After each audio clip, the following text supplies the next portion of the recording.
Jembatan tol terpanjang ini menuju ke exit tol Pal 17 KM 18 Muaro Jambi pertanggal 8 bulan 9 2024 jam berapa nih, jam 3. Ini menuju ke arah Senawar.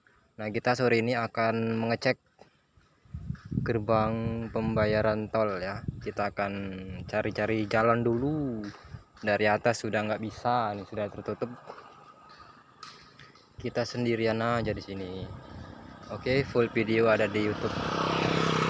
Jangan lupa like, komen, dan subscribe. Nanti malam atau besok malam akan hadir ya. Nih.